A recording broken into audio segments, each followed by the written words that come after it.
bénissons parce que tu es présent et ta présence nous fait du bien. Bénis ta parole encore une fois de plus. Bénis les bien-aimés qui ont travaillé avec moi, tous ceux qui sont ici dans cette salle. Laisse que Seigneur, ta bénédiction puisse couler et que cela soit le partage de chacun de nous. Dans le nom puissant de Jésus, j'ai ainsi prié.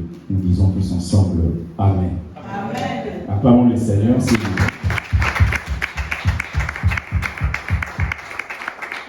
Nous allons partager la parole de Dieu. Bonjour tout le monde. Nous allons partager la parole de Dieu. Je vais être très court. Et après, nous allons vraiment prendre le temps de prier. Et pendant que je priais pour ce message, je voyais que je donnais le micro à Marie-Jo pour nous conduire pendant quelques minutes. Et pendant qu'on priait, il y a des choses qui se libéraient dans le monde spirituel. Et je crois que nous allons obéir à la voix de l'Esprit. Et pendant quelques minutes, nous expliquer la pensée de Dieu. Ensuite, on va se lancer. Amen. Amen. Alors, ce que je vais nous donner comme thème aujourd'hui, si nous pouvons noter, c'est « Je prends l'initiative ». Je prends l'initiative. Et dès le début, je vais nous donner des textes, plusieurs textes, comme ça, une fois que je commence, je vous explique et on se plonge dans la prière. Premièrement, vous pouvez noter les textes, s'il vous plaît. Romains chapitre 1er, le verset 20. Romains 1, le verset 20. Ensuite, on lira Genèse chapitre 4, du premier verset jusqu'au 14e verset.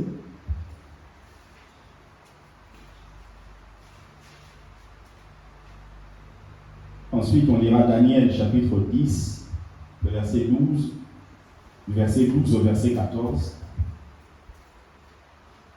Ensuite, on prendra 1 Roi chapitre 21, du verset 17 jusqu'au verset 29. 1 Roi 21, du verset 17 au verset 29. Avant-dernier passage, Genèse chapitre 18, du verset 22 au verset 23. Et on finira avec Ézéchiel chapitre 22, le verset 30. Donc je commence avec Romains chapitre 1er rapidement. La Bible dit: en effet, les perfections invisibles de Dieu, sa puissance éternelle et sa divinité se voient comme à l'œil nu depuis la création du monde quand on les considère dans ses ouvrages. Amen. Genèse chapitre 4.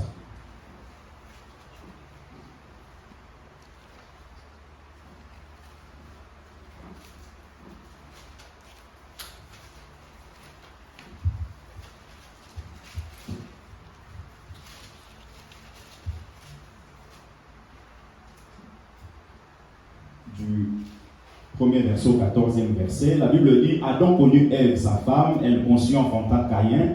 Elle dit: j'ai acquis un homme par l'Éternel. Elle enfanta encore son frère Abel. Abel fut berger et Caïn fut laboureur. Au bout de quelque temps, Caïn fit à l'Éternel une offrande des fruits de la terre. Et Abel de son côté en fit une des premiers-nés, de son troupeau et de leur graisse. L'Éternel porta un regard favorable sur Abel et sur son offrande, mais il ne porta pas un regard favorable sur Caïn et sur son offrande. Caïn fut très irrité et son visage fut abattu. Et l'Éternel dit à Caïn: pourquoi es-tu irrité? Pourquoi ton visage est-il abattu? Certainement, si tu agis bien, tu relèveras ton visage. Et si tu agis mal, le péché se couche à la porte et ses désirs se portent vers toi, mais toi, domine sur lui. Cependant, Caïn adressa la parole à son frère Abel. Mais comme ils étaient dans les champs, Caïn se jeta sur son frère Abel et le tua. L'Éternel dit à Caïn: où est ton frère Abel? Il répondit: je ne sais pas, suis-je le gardien de mon frère? Et Dieu dit: qu'as-tu fait? La voix du sang de ton frère crie de la terre jusqu'à moi. Maintenant tu seras maudit de la terre, qui a ouvert sa bouche pour recevoir de ta main le sang de ton frère. Quand tu cultiveras le sol, il ne te donnera plus sa richesse, tu seras errant et vagabond sur la terre. Caïn dit à l'Éternel: mon châtiment est trop grand pour être supporté. Voici, tu me chasses aujourd'hui de cette terre. Je serai caché loin de ta face. Je serai errant et vagabond sur la terre. Et quiconque me trouvera me tuera. Amen. Si on peut prendre le livre de Daniel, s'il vous plaît.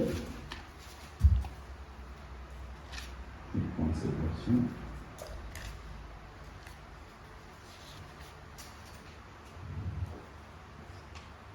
Daniel,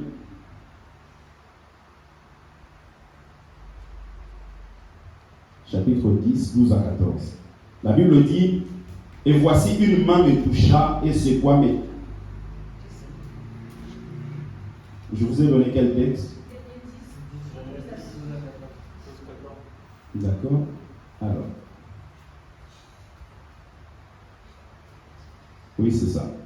Et voici une main me toucha et secoua mes genoux et mes mains. Puis il me dit, Daniel, homme bien-aimé, sois attentif aux paroles que je vais te dire. Et tiens-toi debout à la place où tu es. Car je suis maintenant envoyé vers toi. Lorsqu'il m'eut ainsi parlé, je me tins debout en tremblant. Il me dit, Daniel, ne crains rien. Car dès le premier jour où tu as eu à cœur de comprendre et de t'humilier devant ton Dieu, tes paroles ont été entendues. Et c'est à cause de tes paroles que je viens. Amen. À cause de tes paroles que je viens. Je vais continuer jusqu'au verset 14. 13. Le chef du royaume de Perse m'a résisté 21 jours. Mais voici Michael, l'un des principaux chefs, est venu à mon secours. Et je suis demeuré là auprès du roi de Perse. Je viens maintenant pour te faire connaître ce qui doit arriver à ton peuple dans la suite des temps, car la vision concerne encore ces temps-là. Alors, nous allons prendre 1 Roi, chapitre 21, 17.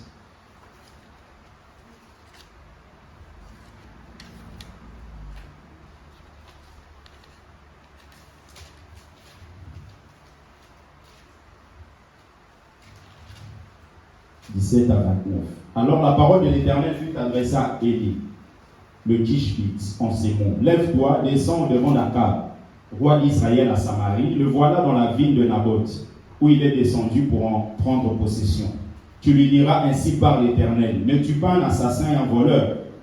Et tu lui diras ainsi par l'Éternel, au lieu même où les chiens ont léché le sang de Naboth, les chiens lécheront aussi ton propre sang. Akab dit à Élie, tu trouvais mon ennemi? Et il répondit, je t'ai trouvé parce que tu t'es vendu pour faire ce qui est mal aux yeux de l'Éternel. Voici, je veux faire venir le malheur sur toi, je te balayerai, j'exterminerai quiconque appartient à Akab, celui qui est esclave et celui qui est libre en Israël. Et je rendrai ta maison semblable à la maison de Jéroboam, fils de Nébat, et à la maison de Baécha, fils d'Akija, parce que tu m'as irrité et que tu as fait pécher Israël. L'Éternel parle aussi sur Jézabel, et il dit, les chiens mangeront Jézabel près du rempart de Jezreel. Celui de la maison d'Akab qui mourra dans la ville sera mangé par les chiens, et celui qui mourra dans les champs sera mangé par les oiseaux du ciel. Il n'y a eu personne qui se soit vendu comme Akab pour faire ce qui est mal aux yeux de l'Éternel. Et Jézabel, sa femme, l'y excitait. Il a agi de la manière la plus abominable en allant après les idoles, comme le faisaient les Amoréens que l'Éternel chassa devant les enfants d'Israël. Après avoir entendu les paroles d'Élie, Akab déchira ses vêtements. Il mit un sac sur son corps et il jeûna. Il couchait avec ce sac et il marchait lentement. Écoutez maintenant. Et la parole de l'Éternel fut adressée à Élie, le Tishbite, en ces mots. As-tu vu comment Akab s'est humilié devant moi? Parce qu'il s'est humilié devant moi, je ne ferai pas venir le malheur pendant sa vie. Ce sera pendant la vie de son fils que je ferai venir le malheur sur sa maison. Amen. Alors, l'autre texte, c'est Genèse, chapitre 18, 22.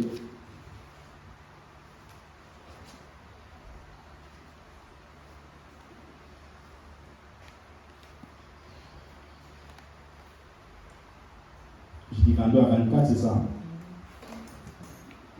La Bible dit, les hommes s'éloignèrent et allèrent vers Sodome.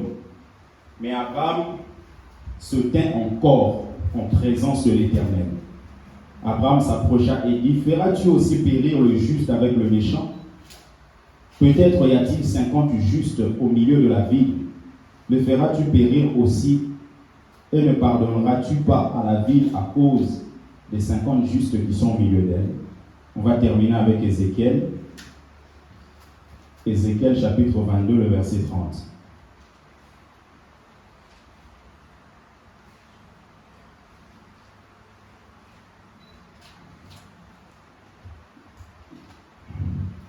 La Bible dit, je cherche parmi eux un homme qui élève un mur, qui se tienne à la brèche devant moi en faveur du pays, afin que je ne le détruise pas, mais je n'en trouve pas. Je cherche parmi eux un homme qui élève un mur, qui se tienne à la brèche devant moi en faveur du pays, afin que je ne le détruise pas. Mais Dieu dit, mais je n'en trouve pas. La parole du Seigneur. Alors, je vais vous partager sur ce thème, je prends l'initiative. Vous savez, quand vous lisez le livre de Genèse, c'est un livre très profond. Un livre très profond parce que ça vous parle de la création. C'est Moïse qui nous parle de la création. La Bible nous montre qu'au commencement, Dieu. Et vous allez voir que quand vous commencez la Bible ne justifie pas la présence de Dieu. Ne dit pas Dieu, c'est parce que non, la Bible dit au commencement Dieu. C'est-à-dire que ça doit être pris comme un fait, quelque chose qui existe. Ça n'a pas besoin de réflexion. Au commencement, Dieu créa les cieux et la terre. Donc, au commencement, ce n'était pas autre chose. Au commencement, c'était Dieu. Au commencement, ce n'était pas les finances. Au commencement, ce n'était pas un travail. Donc, comme au commencement, c'était Dieu, il faudrait que chacun d'entre nous, à chaque moment de notre vie, comprendre que Dieu doit être non seulement au centre, mais au devant de toutes choses. Avant de pouvoir t'engager dans un processus, que ce soit dans une entreprise, que ce soit dans un mariage, que ce soit dans un projet quelconque, il faudrait que Dieu soit au devant de ce que tu es en train de faire. La Bible dit au commencement Dieu. Le mot Dieu en hébreu c'est Elohim. Et Elohim c'est une forme plurielle du mot Eloah. Parce que quand on dit au commencement Dieu, le Dieu qui est là c'est au pluriel. Et maintenant, vous allez voir que la Bible dit au commencement Dieu, au pluriel, mais ensuite la Bible dit Dieu créa. Il y a un problème parce que en français, quand on dit au commencement au pluriel, il faut que le verbe qui suit soit au pluriel, n'est-ce pas? Je ne peux pas dire au commencement les pommes et les pommes créa. Non, les pommes ont créé ou les pommes, tu utilises une forme du pluriel. Donc la Bible dit au commencement Elohim, mais Elohim créa. Pourquoi? Simplement parce que lorsqu'on nous parle de Elohim, qui veut dire Dieu au pluriel, c'est une notion importante par rapport à ce qu'on appelle la Trinité. C'est-à-dire que vous avez Dieu qui est unique, mais qui se manifeste sous différentes formes. Amen. C'est ainsi qu'on dit Elohim au pluriel, et ensuite créa. Parce que Dieu est unique. Celui qui crée, c'est celui qui est unique. Mais comme c'est Dieu qui se manifeste sous plusieurs formes, donc Elohim est au pluriel. Vous comprenez? Donc Dieu créa. Donc on peut dire que c'est une erreur grammaticale, mais non. C'est ce qu'on appelle l'unité dans la pluralité. C'est-à-dire que Dieu est unique, mais à l'intérieur de ce Dieu unique, il y a plusieurs manières de se manifester. Il s'est manifesté comme Dieu le Père dans le passé. Ensuite, Dieu le Fils est venu. Ensuite, le Saint-Esprit est venu. En fait, tous les trois forment le seul Dieu, mais sous différentes formes. Amen. Donc, comme vous lisez la Bible dans Genèse, la Bible nous montre que la création n'a pas commencé avec une matière première. C'est ce qu'on appelle la création ex nihilo, c'est-à-dire qui vient de nulle part. En latin, on dit ex nihilo, c'est-à-dire ça vient de nulle part. Il n'y a pas eu une matière première existence pour que Dieu puisse commencer à créer. C'est ainsi que quand vous voyez des gens qui fabriquent des voitures, ils ne peuvent que fabriquer, ils ne peuvent pas créer. Parce que quand ils commencent à manier leur voiture, ils utilisent des produits qui existent déjà. Ils utilisent des matières premières, ils utilisent des choses, mais ce sont des choses que Dieu a créées. Le seul créateur, c'est le Dieu de l'univers. Tous ceux qui sont dans le monde, ils peuvent créer, fabriquer, ils peuvent innover, mais ils ne peuvent jamais créer parce que lui seul a créé. Amen. Ex nihilo, ça vient de nulle part. Dieu a créé à partir de rien. Donc il n'y avait rien, mais Dieu a créé. Il n'y avait rien. Donc comme il n'y avait rien, mais Dieu a pu quand même créer. Bien aimé, à combien plus forte raison toi qui as quand même la vie? Donc comme tu as la vie, Dieu peut encore faire quelque chose dans ta vie. Amen. Il n'y avait rien. La terre était informe et vide. On dit Toibo, il n'y avait pas de forme. Mais c'est Dieu-là a quand même commencé à créer. Donc comme c'est lui qui est le créateur de toutes choses, vous comprenez que rien qui peut se trouver sur la terre ne peut être éternel. Parce que quand on dit éternel, éternel signifie non soumis aux limites de temps. C'est-à-dire qu'il n'y a pas de début, il n'y a pas de fin. Et le seul qui n'a pas de début, qui n'a pas de fin, c'est celui qui a créé les cieux et la terre. Amen. Donc tout ce que nous pouvons voir n'est pas éternel. N'est pas éternel. Et comme ce n'est pas éternel, ça passera un jour. Ça passera un jour. Les voitures que nous voyons ici, un jour ces voitures passeront. La situation que je peux traverser, je dois savoir que cette situation passera. La bonne nouvelle, c'est que nous marchons avec celui qui ne change pas. Celui qui n'est pas soumis aux limites de temps. Le problème est soumis à une limite par rapport au temps. Verrez les pays qui étaient des pays émergents hier, mais avec le temps, sont devenus des pays développés. Parce que le temps fait changer les choses. Mais ce qui est bien pour nous, c'est que nous marchons avec celui qui ne change pas. Et comme il ne change pas, il trouve plaisir à changer nos situations. La Bible dit dans Psaume chapitre 90, le verset 2, « Avant que les montagnes fussent nées et que tu eusses créé la terre et le monde, d'éternité en éternité, tu es Dieu. » D'éternité en éternité, tu es Dieu. Il a créé des choses visibles, des choses invisibles. Il a créé ce qu'on appelle la faune. Il a créé tout ce qui est lié aux plantes. Il a créé les choses invisibles, les anges, les autres êtres célestes. Colossiens chapitre 1er, le verset 16. La Bible dit, en lui ont été créées toutes les choses qui sont dans les cieux et sur la terre, les visibles et les invisibles, trône, dignité, domination, autorité. Tout a été créé par lui et pour lui. Et quand vous lisez le livre de Genèse, on nous parle de la création, on nous parle du fait que Dieu a créé Adam. Dieu a formé l'homme. Il dit, faisons l'homme à notre image. Et regardez un peu la vie d'Adam. Adam, c'est quelqu'un que Dieu a créé, mais l'a créé directement majeur. Adam était déjà grand. Adam n'a pas connu ce qu'on appelle le processus de maturation. Et dans la vie, c'est très important de pouvoir suivre le processus de maturation. Faites très attention à des choses qui viennent tout d'un coup comme ça. Boum! Dans la vie, il faut suivre le processus. Je crois que Dieu est capable de le faire. Mais dans la manière de Dieu, Dieu fait toujours en sorte que nous puissions avoir un témoignage. Que tu puisses dire, voilà ce que j'étais hier. Et voilà ce qui s'est passé. Et voilà là où je suis arrivé. Adam il est venu directement majeur. Et finalement, il a échoué.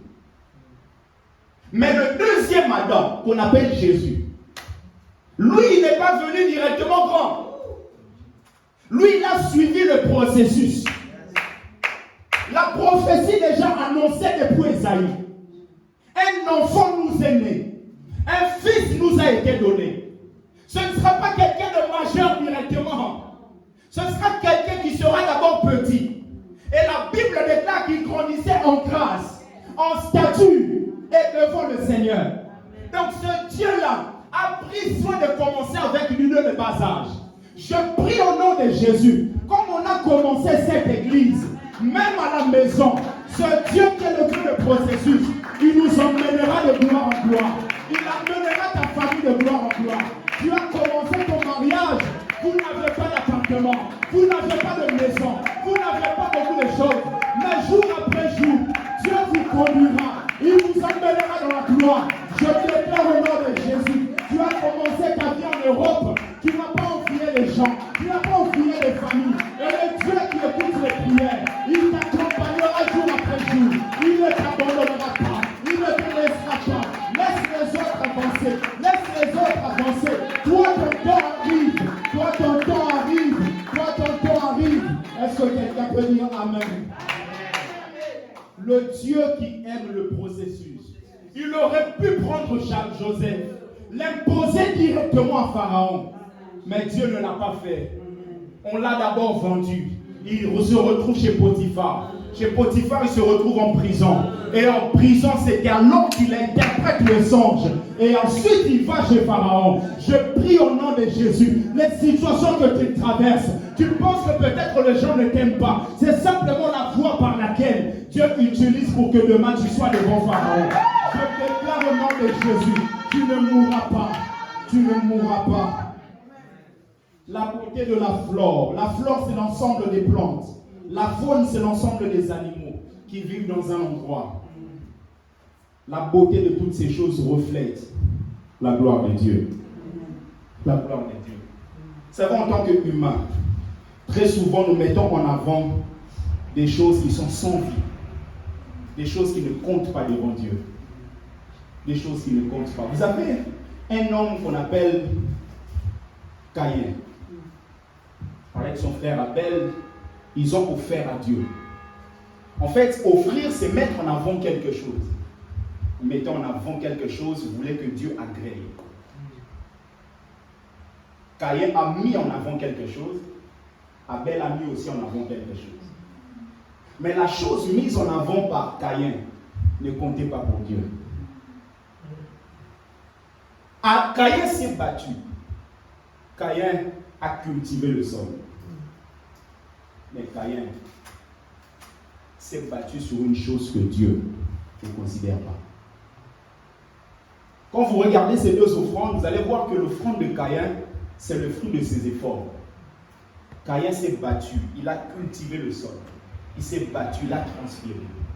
Mais la Bible nous dit que Abel a offert les premiers-nés de son troupeau. Déjà, le premier-né, vous avez la dimension même de la dîme, c'est-à-dire le fait que Dieu vient en premier. Deuxièmement, il a offert les graisses. Les graisses ne sont pas les fruits d'un homme. Vous pouvez avoir les animaux, mais les graisses dans ces animaux ne dépendent pas de vous. Donc, c'est une grâce que le Dieu du ciel fait à un homme, que ces animaux aient de la graisse. Donc, le fait d'offrir les premiers-nés et aussi la graisse de ses troupeaux, il voulait montrer à Dieu, je viens au-devant de toi parce que tout est grâce. Ce que j'ai reçu, c'est pas grâce. Mais Caïn venait pour montrer à Dieu, ce sont les efforts de ma vie. Les efforts de ma vie. Et finalement, Caïn a été rejeté, sa vie et son offrande. Et Caïn, après, il a tué son frère. En fait, vous allez vous rendre compte que l'un des fléaux qui touche cette génération, cette saison, des hommes de cette décennie, c'est qu'au milieu de nous, plusieurs commettent des meurtres. Caïn a tué son frère d'une manière physique, mais il y a plusieurs qui tuent par leur langue. Il y a plusieurs qui tuent en détruisant les témoignages des gens. Regardez un peu la vie de Joseph. Aujourd'hui, vous savez que Joseph n'était pas parti avec la femme de Potiphar. Pourquoi? Parce que c'est écrit. Mais en ce temps-là, il n'y avait pas de Bible. Qui pouvait croire qu'un esclave puisse dire la vérité? Qui pouvait croire que la femme de Potiphar est en train de mentir? Tout le monde pouvait considérer ce que la femme de Potiphar dit. Et d'ailleurs, ils l'ont considéré parce que Joseph a été mis en prison. Joseph a été mis en prison. Vous avez dit, celui qui est son frère, c'est un meurtrier. Très souvent, on ne tue pas comme ça avec les lances, avec les armes physiques. Mais dans nos cœurs, il y a des gens qu'on a assassinés. Et ce message vient pour nous libérer. Et que chacun d'entre nous puisse comprendre. Le meurtre touche à la vie de Dieu. C'est ainsi que Dieu était sévère avec Caïn. Pourquoi? Parce que Dieu a créé l'homme à son image.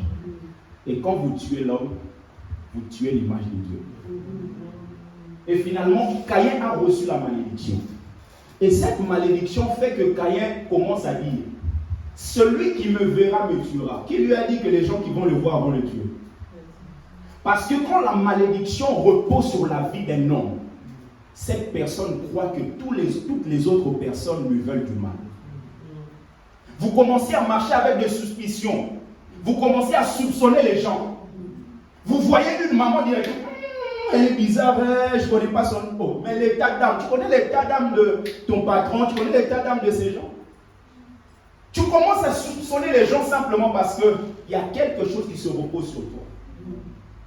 Et la malédiction, c'est un poids qui vous empêche d'évoluer, qui vous empêche d'avancer, qui vous empêche de croître. C'est un peu comme un mouton qu'on a attaché, on a mis le fil, on a attaché quelque part. Il peut penser qu'il est libre. Il va commencer, le fil fait 3 mètres. Il peut penser qu'il est libre, il court, mais à un moment, il va s'arrêter. Pourquoi? Parce que l'image de la malédiction, ça te bloque. Caïn, finalement, il a tué son frère. Et Dieu a maudit la terre de Caïn. Regardez un peu. Caïn a voulu offrir quelque chose à Dieu. Le fruit de la terre. Mais par ses propres mains, il a maudit le moyen par lequel il avait utilisé pour essayer de gagner la confiance de Dieu. Parce que c'est par ses mains qu'il a tué son frère. Et au travers de ce qu'il a fait, Dieu a béni, a maudit son sol. Donc ses propres mains ont tué le moyen qu'il avait utilisé. C'est ainsi que quand vous lisez la Bible, là il nous montre qu'il y avait 2 femmes. J'ai eu à expliquer ça. Qui couchaient ensemble. Et ces femmes avaient des enfants. Là il dit l'une des femmes a couché sur son enfant. Et son enfant est décédé. Et le matin, avant que le matin n'arrive, la femme qui a tué son enfant a pris l'autre enfant, l'a mis à ses côtés. Et a mis l'enfant qui était mort à côté de l'autre femme. Et le matin, ils ont ramené le problème chez le roi Salomon pour dire: c'est mon enfant. L'autre dit: c'est mon enfant. Le roi dit: ramenez-moi un couteau. Nous allons couper cet enfant en 2. On va donner un morceau à l'une, l'autre morceau à l'autre.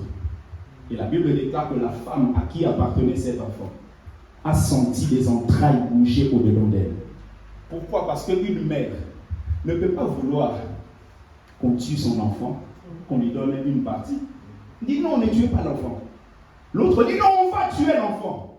Pourquoi? Parce que ce n'était pas son enfant. Et le roi a compris. Il a dit: donnez cet enfant à cette dame qui a refusé. Parce que cet enfant lui appartient. Donc la sagesse que Dieu avait donnée à Salomon a fait que le problème soit résolu. Mais cette femme qui avait tué son enfant, c'est elle-même. Très souvent, nous faisons des choix, nous prenons des décisions et ça ramène la mort dans ce que nous sommes en train de faire. Et ce que j'aime avec Dieu, c'est que même s'il y a la mort, quand on revient au-devant de lui avec un cœur repentant, il est celui qui nous restaure. Il est celui qui nous restaure. Abel a finalement été agréé, il a été tué par son frère. Et vous allez voir dans la Bible, quand vous lisez le livre de Genèse, un jour Moïse pose la question à Dieu: mais je vais aller voir le peuple, libérer le peuple, mais quand le peuple va me poser la question: qui t'envoie? Qu'est-ce que je leur dirai? Dieu dit à Moïse: dis-leur, celui qui s'appelle Je suis, c'est celui-là qui m'envoie. Je suis, ça veut dire quoi? Ça veut dire, je suis celui dont tu as besoin à chaque moment de ta vie. À chaque instant de ta vie, je suis celui dont tu as besoin. C'est un peu comme ce que Pierre avait dit à Jésus. Il dit, mais où irions-nous? Parce que ce dont on a besoin à chaque instant de notre vie, c'est toi. Je ne pourrais pas aller loin. Je ne pourrais pas aller loin. Et le diable vient jour après jour nous faire penser que ça va aller lorsque nous allons nous éloigner de Dieu. Alors qu'il nous éloigne de Dieu pour pouvoir nous achever. Pour pouvoir nous achever. Vous allez voir la vie de Lot. Lot est allé à Sodome et Gomorrhe. Il est allé avec qui? Avec sa famille. Mais qui lui avait dit d'y aller là-bas? Lui-même. Et en allant dans Sodome et Gomorrhe, il est parti avec la famille, mais il n'est pas ressorti avec la famille. Et la Bible déclare qu'un jour, Dieu a décidé de frapper Sodome et Gomorrhe. Et en décidant de frapper Sodome et Gomorrhe, Abraham a commencé à intercéder. Il commence à intercéder en disant, mais Père, tu vas quand même détruire ce pays, mais s'il y a des justes en son sein. Il dit, mais s'il y a 50 justes, Dieu dit, je ne détruirai pas ce pays. Comme pour dire, dans ce pays-là, je ne vois pas 50 justes. Il dit, mais si moi 5 seigneurs, je ne détruirai pas. 40, je ne détruirai pas. Il descend jusqu'à 10. Dieu dit, je ne détruirai pas. Et arrivé à 10, dans la pensée d'Abraham, il sait que son neveu est là-bas. Il sait que son neveu est marié. Il sait qu'avec son neveu, avec sa femme, ils ont des enfants. Non seulement ils ont des enfants, ils ont aussi des belles filles, des gendres. Et peut-être aussi ces gendres avaient aussi des enfants. Donc il se dit, quand je calcule tout cela, forcément on va arriver à 10. Donc il dit, mais Seigneur, j'ai dit 40, 50, mais c'est vrai, je voyais d'autres personnes, mais là, je vois la famille de mon neveu. Et Dieu dit, je ne vois pas un juste parmi eux. Je ne vois pas 10. C'était une déception pour Abraham. Parce que le neveu est parti là-bas. Mais le neveu n'a pas su garder la famille dans la justice. C'est ainsi qu'il est entré. Mais il est sorti. Seul avec ses filles, mais d'autres filles, quelques filles, mais d'autres filles sont détruites avec leur mari. Abraham a intercédé. En fait, quand je dis je prends l'initiative, lorsque Dieu a pris la décision de pouvoir détruire Sodome et Gomorrhe, c'est Abraham qui a pris l'initiative de dire je vais implorer la faveur de Dieu. Je vais implorer la faveur du Seigneur. Parce qu'il y a quelque chose qui peut se passer. Si Dieu a décidé de détruire ce pays, c'est possible qu'à cause de ma prière, la décision de Dieu soit changée. La Bible dit un jour, Ézéchias a reçu une prophétie en disant, prépare-toi, tu mourras. Prépare ta maison par un prophète messianique, le prophète majeur de l'Ancien Testament. Et Ézéchias, quand il a eu cette prophétie, il n'a pas dit c'est une fatalité. Ézéchias, ça veut dire qu'il déclare, il s'est retourné. Il a commencé à implorer la faveur de Dieu. Et Dieu lui a envoyé encore le même prophète pour lui dire, je t'accorde 15 ans de plus. Je prends l'initiative. L'initiative, pourquoi? Parce que c'est un peu l'image de la pluie. La sœur Marie-Jo a expliqué ça par rapport à l'adoration la fois passée. Vous allez vous rendre compte que la pluie ne vient pas de là. La pluie vient d'en bas. Vous savez ce qu'on appelle les mers, les rivières, les lacs. Quand les rivières, les mers et les lacs reçoivent du soleil, ensuite il y a de la vapeur qui monte. Et quand ça monte, à un moment, ça devient des nuages. Et quand ça devient des nuages, à un moment, ça ne peut plus être transporté par le vent. C'est lourd. Ça tombe. Et quand ça tombe, c'est la pluie. Et quand il fait très froid, ça descend sous forme de la neige ou sous forme des graines. Mais la pluie qui descend du ciel est déclenchée par quelque chose qui se passe sur la terre. Pasteur, qu'est-ce que tu es en train de dire? Je vais simplement te faire comprendre que l'initiative vient d'ici. Oh. Daniel a prié. La Bible déclare lorsqu'il a prié. En priant, il a fait bouger le ciel. Vous la prière de la terre a déclenché quelque chose dans le monde spirituel. Non seulement dans le monde spirituel, le monde de Dieu, mais aussi dans le monde de Satan. Parce qu'à chaque fois que nous sommes réunis, bien aimés, ceux qui bougent, ce ne sont pas simplement les anges de Dieu. Ce sont aussi les anges déchus. Daniel a prié. Et la Bible déclare que Dieu a libéré un ange. Gabriel était en train de venir avec l'exaucement par rapport à la situation de Daniel. Et la Bible déclare qu'il a été arrêté par le roi de Perse. Le prince du royaume de Perse. Donc, non seulement le royaume de Dieu a été déclenché, mais aussi le royaume de Satan. Un homme a fait quelque chose sur la terre, mais le monde spirituel bouge. Le monde spirituel bouge. C'est ainsi que Dieu pouvait dire au peuple d'Israël, je cherche un homme qui va se tenir à la brèche afin de prier. Dieu était en train de vouloir faire quelque chose par rapport à son peuple. Le jugement devait tomber. Mais Dieu dit, je cherche un homme. Jérémie et Ézéchiel étaient là. Mais Dieu voulait un autre homme qui peut se tenir à la brèche. Qui peut se tenir à la brèche. Qui peut se tenir à la brèche. La pluie est déclenchée par ce qui se passe sur la terre.